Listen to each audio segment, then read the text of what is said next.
Hi, I'm Timma. And I'm Colonel Fraug. He's a jerk. And we're here to talk about toku, but a rather interesting portion of toku, which is Pacific Rim. Yes, it's considered toku. Toku is not just Henson Heroes. It actually did start with kaiju movies. Mm-hmm. So, interesting bit of American toku. And we're here to talk about an argument I have seen constantly, and that is, who is the protagonist? Mako Mori or Raleigh Becket? And we're here to talk to you about how... You're both wrong. You're both wrong. First, let's go into protagonist and plot structure of a movie. First, a little bit of background. We both actually do have a little bit of video production experience. Tenma has done a number of video production classes. I've done one of them myself. I've also taken a screenwriting class, which is where my particular beef with this one comes from. And there's also the fact that, we do a lot of self-learning. Yeah. Which is positive or negative, depending, but, thanks to the internet, it's not as bad as it used to be. Yeah. But yeah, so a little bit of background on film structure, because this is actually kind of important. So a standard Hollywood script is divided into 5 essential pieces, and these are known as Act 1, Act 2, and Act 3, as well as Plot Point 1 and Plot Point 2. And you can find this in just about every Hollywood movie that comes out. It's actually a lot of fun to, once you know this formula, to go and watch a movie and see, okay, so here's Act 1, there's Plot Point 1, there's Act 2, there's Plot Point 2, there's Act 3. And as a general rule, Act 1 is used to set up the world. Now, this might be a basic world, like, say, in Harry Potter, the idea is that, he's in this basic world, he's, being abused by the Dursleys, no such thing as magic, all that kind of stuff. And then Plot Point 1, oh, hey, you're a wizard, Harry. Well, Pacific Rim. Yeah. To use Pacific Rim as the example, plot point of the beginning is the beginning narration with Raleigh going over kaiju world. Yeah. They got real good at it. They got real good at it. And then plot point 1 is basically, from when I was taught about it, it's basically what turns that around. Yeah. What is something that all of a sudden you go from the norm to it's no longer the norm. Yes, that's right. And plot point 1 in that was Gypsy Danger being defeated by Knifehead. Mm-hmm. And then kind of an interesting thing was actually the title screen was more of plot point 1, because then all of a sudden you saw all the shadow domes fall. Yeah, so to recap here, we have the world where, the kaiju attacking is part of the basic premise of the world. The initial idea is that they're really good at fighting them off. They've got everything set up. That's the setup. And then the change is when they suddenly aren't good at doing it anymore, sending it into the whole last days of the war to quote Stacker Pentecost. Yeah, and then one of the things we pointed out when talking about this is Act 1 is normally 1/4 of the movie. Act 2 is your bulk of your movie. It's half the movie. Act 3 is 1/4 of the movie as well. And Act 1 sets up. Act 2 is rising action and, the change and all the reaction to what happens in Plot Point 1 is what Plot Point 2 is.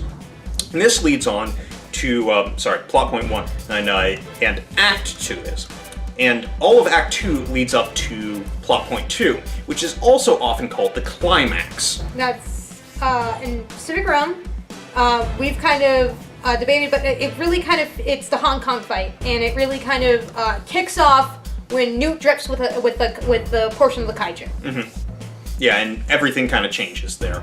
I suppose you could also say it's the point where Hannibal Chow kind of, realizes what happened, and he goes, "This is why you're so stupid. The kaiju know about this. They attack Hong Kong. There's multiple kaiju. So many Jaegers are fighting. It's the giant fight. Gypsy Danger gets to kick all kinds of ass." But also at the same time, you had the bomb thing going on, and all of a sudden you're down a Jaeger pilot.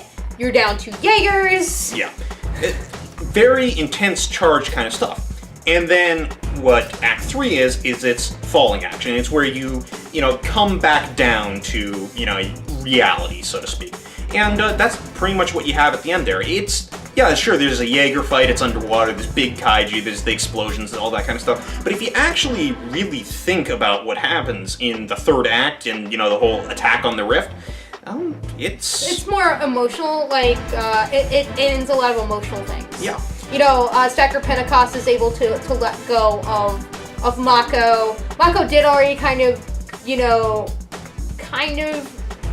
that's what happened during the climax and such. With her. But, you see, like, and then, Raleigh and Mako are able to see at the end.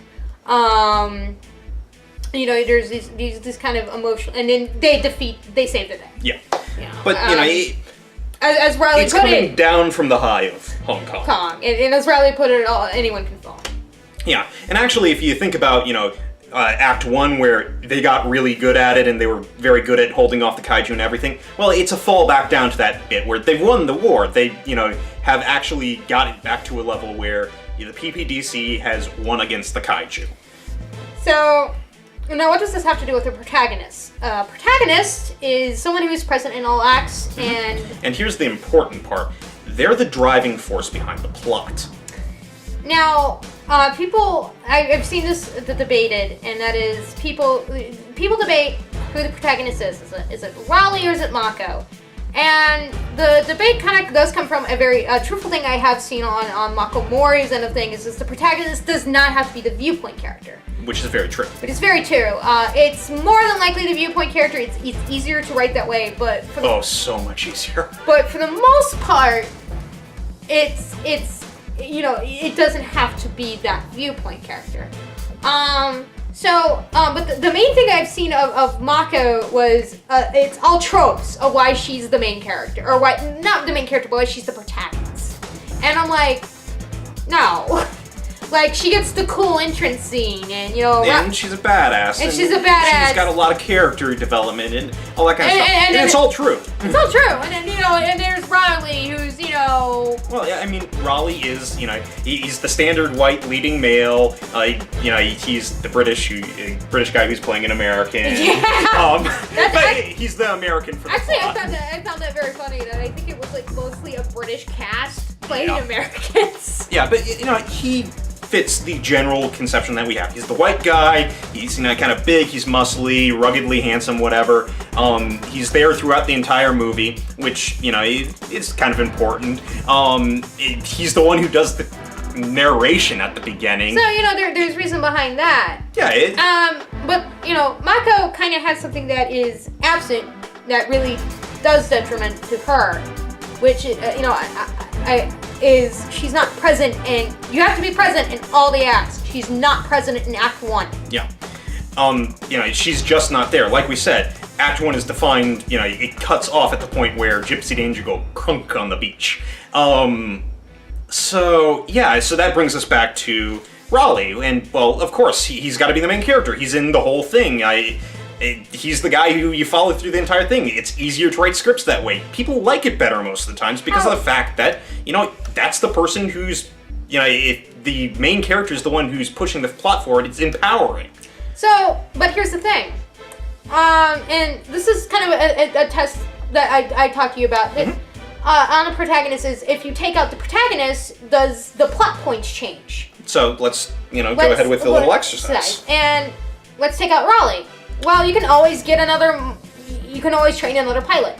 Or, the movie, you could actually have done the entire movie through Mako's point of view. It would have been the same movie. It's slightly different. But it would have been... Would have been good, too. Would have been, the beginning is Mako's narration, and, she talks about, Tokyo. Tokyo, and what happened to her, and then you kind of more see a montage, maybe her in one of her simulation battles. Yeah. Because she was training to be a Jaeger pilot at the time and everything. And, and she does really well, and there's, like, big talk. It's like, oh, yeah, maybe you're next and whatnot. And all of a sudden on the news, you see Gypsy Danger's been defeated. Yeah. And then you see kind of the school just getting all downtrodden and going, oh, no. And then, actually, you could go ahead and reverse the positions. And, while you've been following her the entire time, and she's been the narration and everything. She's actually the one that, recommends pilots and everything. And then you get this, you see her, fighting, Pentecost, like, I want to be, part of this. No. If you actually think about it, if we're just following her, and then Pentecost brings in Raleigh, and then it becomes her thing that we're still following her the entire time, but Raleigh's the one who shows up as of Act 2, and he's the outsider, and the narrative line continues through her. The movie could have been very good. It could have worked this way. But all the plot points remain the same. Right. So who do you take out that all of a sudden the plot points change? And it's actually pretty simple. It's Stacker Pentecost. Stacker Pentecost is the protagonist of Pacific Rim. He is there for all the acts.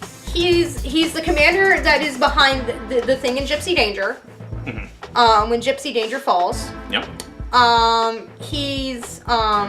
We kind of have to set him up. Well, you can set him up in the beginning. He can be there as part of training thing, and yeah.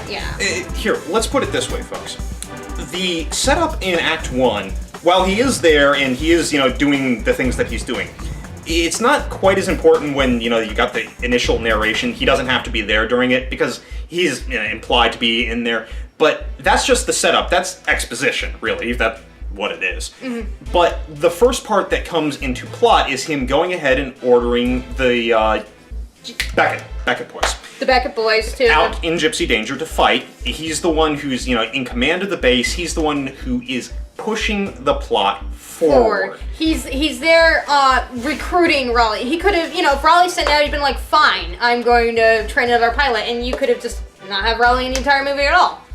Well, questionable if he could have done that with what he had, but that's, in the universe kind of thing. But he's the one who goes ahead and grabs Raleigh. He's the one who set up this entire plan. He's the one that tells Newt to go see Hannibal Chow. Yep. All the things that happen in the movie are off of his plan. He's the driving force behind the entire PPDC, and consequently, the movie. The movie and the two main characters. He's the driving force behind Becket, and he's the driving force behind Mako. Yep. So... And that really says it all right there. Like we said back earlier, the important part is they've got to be driving the plot. And that's what he does. He drives the plot. The others are along for the ride. They have their, character arcs, don't get us wrong. They're, even really a lot of fun to watch and everything. But all the driving force comes from him. And that's what a protagonist, in screenwriting terms, separated from the main character, is. Is someone who pushes the plot forward. Not someone who has cool tropes. Not someone who is the point of view character. Someone who pushes the plot. And that is, again, Stacker Pentecost. So everyone, come worship at the altar of Idris Elba. You will be quite happy here. He's awesome. Yes, he is. But yeah, that's pretty much it. Till next time, I guess. Till next time. We'll probably talk more about Pacific Rim. Because it's awesome. But we'll see you guys next time. I'm Timma. And I'm Colonel Fraug. See ya. See ya.